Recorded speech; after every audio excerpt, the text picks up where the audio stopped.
கீரை ரொம்ப பிடிக்கும் சாப்பிட்றதுக்கு. ஆனால் நமக்கு அது கிள்ளி செய்யறதுக்கு ரொம்ப கஷ்டமாக இருக்கும். அதை ஈஸியான முறையில் நான் சொல்லித்தரேன், பார்க்கலாம். பாருங்கள், சாப்பாடு கொதிக்கதும் பருப்பு போட்டிருக்கோம். இது வேகிறதுக்குள்ளே நம்ம கீரை கிள்ளி எடுத்துடலாம். கீரை இதை மாதிரி எடுத்துகிட்டு வேரோட அதை அப்படியே ஒரு கத்தியை வச்சு கட் பண்ணிவிடுங்க. அந்த வேரை மட்டும் அப்படியே கட் பண்ணி எடுத்துருங்க. அவ்வளோதான். அதை அப்படியே கட் பண்ணி தூக்கி போட்டுருங்க. அதில் ஒன்றுமே இருக்காது, அது வேறு. அதை எடுத்து போட்டுருங்க. எடுத்து போட்டுட்டு இப்போ இந்த கீரையை எடுத்து பாருங்கள், இதை மாதிரி எடுத்து பில்லு இருக்கா ஏதாவது இருக்கான்னு செக் பண்ணிவிட்டு 4-5 கீரை கையில் எடுத்து டக்கு டக்குன்னு பொறுக்கி அதை எல்லாத்தையும் செக் பண்ணிட்டு இப்படி ரெண்டாக வச்சு உடச்சிருங்க. ஏன்னா நம்ம கடையை தான் போகிறோம், அதனால் ரெண்டாக உடச்சி போட்டுருங்க. ரெண்டாக இப்படி கிள்ளி போட்டுருங்க.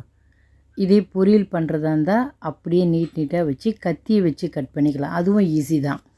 இது மாதிரி டக்கு டக்குன்னு பொறுக்கி போட்டு முடிச்சிடலாம். அதுக்கப்புறம் பில் நல்லா தெரியுதா, அதெல்லாம் எடுத்து போடணும். டக்கு டக்குன்னு 4-5 கீரை எடுத்தோமா, அதில் பில்லு இருக்கா தூசி இருக்கான்னு எடுத்து போட்டுட்டு கீரையை அப்படியே ரெண்டாக கிள்ளி போட்டுடணும். டக்கு டக்குன்னு எடுத்து போட்டு முடிச்சிடலாம்.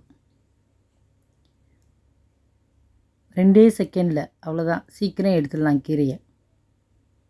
க்ளீன் பண்ணிவிட்டு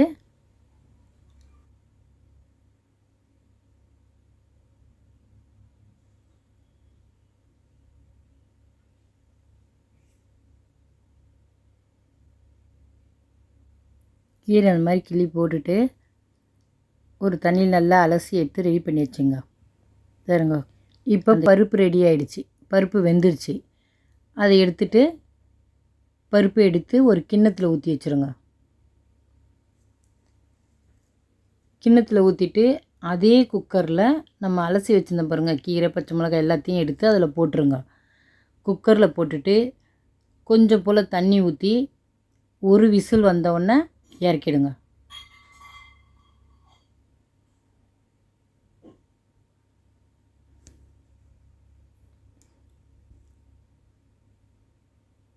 சாப்பாடும் வெடிச்சாச்சு. கீரை வெந்துருச்சு. கீரை வெந்த உடனே அதெல்லாம் அப்படியே தண்ணி இருத்து ஒரு தட்டில் எடுத்து வச்சுருங்க. இந்த மாதிரி தட்டில் எடுத்து வச்சுட்டு கொஞ்ச நேரம் ஒரு 5 நிமிஷம் அப்படியே வைங்க, ஆறிடும். சூடாக இருக்குல்ல, ஆறின பிறகு அது எல்லாத்தையும் மிக்ஸி ஜாரில் போட்டு ஒரே ஒரு சுற்று. இது பாருங்கள் எப்படி அரைஞ்சிருச்சு பார்த்தீங்களா. நம்ம கையில் கடைவோம் பாருங்கள், அதே மாதிரி இருக்கும். ரொம்பவும் விட்டுறாதீங்க, இப்படி தான் இருக்கணும், குறன்னு இருக்கணும். அதை போட்டுட்டு பருப்பு எடுத்து வச்சோம்னா அதையும் சேர்த்து நல்லா கலக்கிடுங்க. கொஞ்சம் தண்ணி ஊற்றி நமக்கு தேவையான அளவு கலக்கிடுங்க. அவ்வளோதான். பாருங்கள், கையில் கடைஞ்ச மாதிரியே இருக்கும். இப்போ இதை தாளிச்சிட்டு சாப்பிட்டு பார்த்து எப்படி இருக்குன்னு சொல்லுங்கள். லைக் பண்ணுங்கள், ஷேர் பண்ணுங்கள், மறக்காமல் நம்ம சேனலுக்கு சப்ஸ்கிரைப் பண்ணுங்கள். தேங்க்ஸ் ஃபார் வாட்சிங்.